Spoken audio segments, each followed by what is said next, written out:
Bien, bonjour. Aujourd'hui, je vais vous parler sur les paralyses artificielles. C'est un livre, mais surtout un essai fait et écrit pour Charles Baudelaire. D'accord?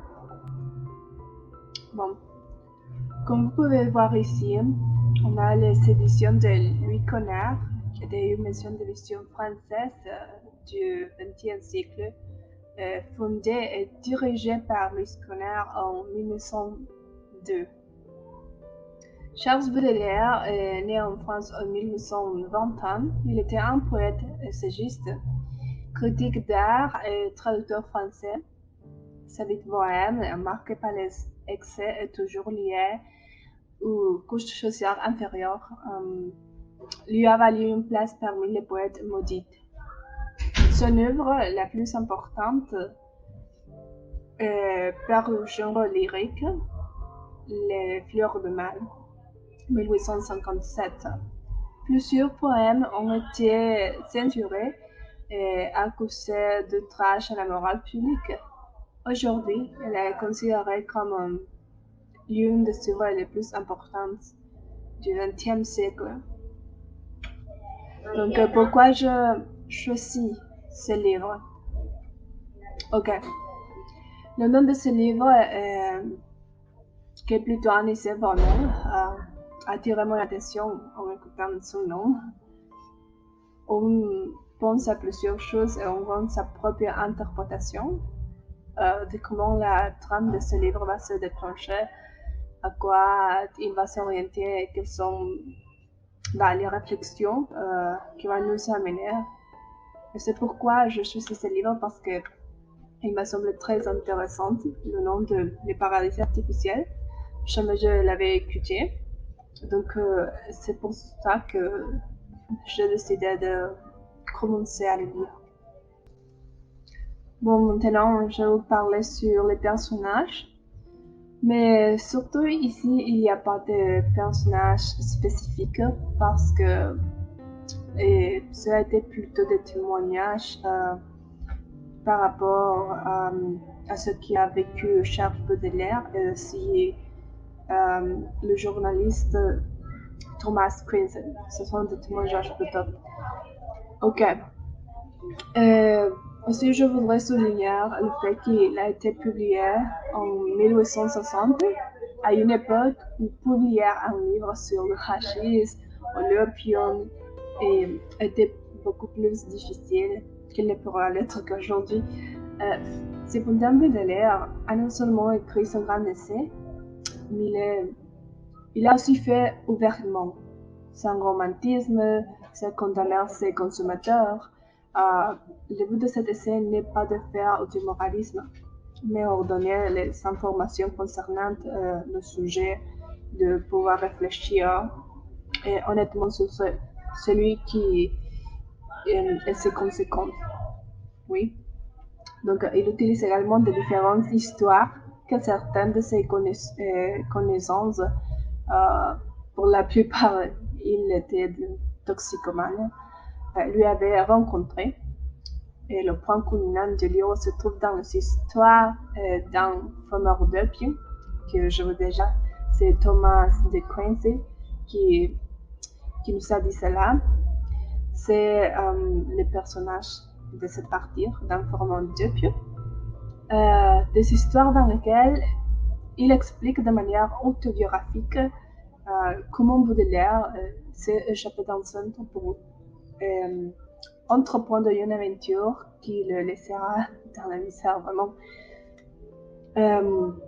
Tout au long de l'histoire, on observe la métamorphose qu'il subit et comment les premières approches de l'opium qui commençait à calmer ses maux estomacaux se soldent par une dépendance incontrôlable après. Oui.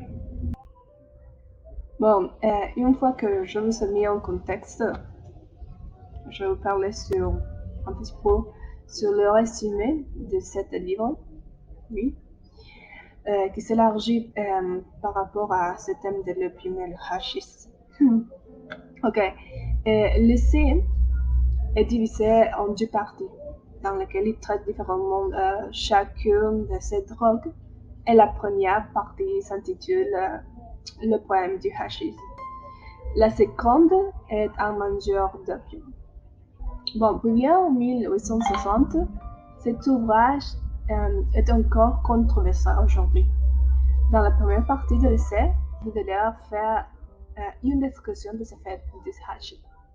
D'ailleurs, il dépend d'une société dans laquelle l'accès au hashish ou aux substances qui en sont dérivées est courant. Le poète français décrit les effets du hashish sur la conscience, comme il s'était un stimulant de cet argument du sujet, mais admet que cette drogue est incapable de transformer le fou en sage. Quelque chose de très important vraiment et qui attirait vraiment mon attention. Où le médiocre ne peut pas servir devenir un artiste. Le français décrit implicitement les effets du hashish et de l'opium. L'essai contient explicitement des mises en garde sur le danger de l'addiction et la critique de ce que prétendent trouver dans la drogue un raccourci au développement des capacités artistiques. Donc Baudelaire reproche clairement que les effets démotivants du hashish en font une substance inutile pour exalter le génie. Et c'est ça qui inclut plutôt la première partie de ce poème. Et la deuxième partie de l'essai s'intitule, comme je l'ai déjà dit, Un mangeur d'opium. Oui. Donc ici, le drôle principal, le personnage principal, c'est Thomas de Queens. Oui.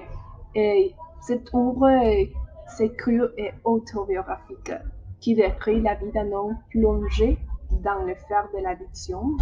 Et aussi dans ce contexte, il est important de préciser que Thomas de Quincy souffre d'une terrible addiction ou l'addiction à l'alcool et à l'opium. Et c'est ce fait qui la mis sont tellement dévastateurs. Oui. Donc, ce est plein de réflexions par rapport à ce qui peut être ou devenir dans l'addiction de ce type de substance. Et une fois ce qui a vraiment tiré mon attention, vous allez voir ici, et c'est là. Vous savez jeter votre personnalité aux quatre vents du ciel. Et maintenant, il est difficile de la rassembler et de la concentrer. Quand on se lance à lire cet ouvrage, on se rend compte qu'on peut prendre plusieurs de réflexions. Il y a plusieurs de phrases, mais je choisis cette parce que c'est quelque chose qui fait une somme de tout cela qui sont expliqués par rapport à les effets de hashish, de l'opium. Ici, il veut exprimer que quand la personne devient dépendante de cette substance, il connaît pas sa personnalité. Et c'est comment l'attirer aux quatre vents, au ciel. Et, après, c'est difficile de la rassembler et de concentrer à cela. C'est comme que si on peut oublier sa propre substance de l'être, de l'esprit, parce qu'on est sous les effets de quelque chose qui n'appartient pas à nous. Donc, c'est quelque chose de très important parce que malgré qu'il peut être qu'ils sont sous les effets de ces substances et écrire cet ouvrage sous cette condition, ils sont bien à expliquer et exprimer ce que vous voulez dire et revenir à l'arrière. On le fait penser la difficulté pour cet auteur parce que dans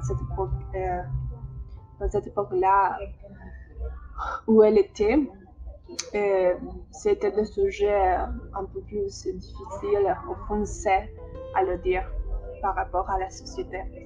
Mais maintenant, on est plus au courant de ce que peut causer les effets de ces différentes substances. D'accord? Donc, je vous encourage à lire cet ouvrage, Les paradis artificiels de Charles Baudelaire. Est très importante parce qu'il vous donne beaucoup de réflexions par rapport à ce sujet et de comment les amener aussi. Et sans plus que dire, je vous dis merci beaucoup et à bientôt.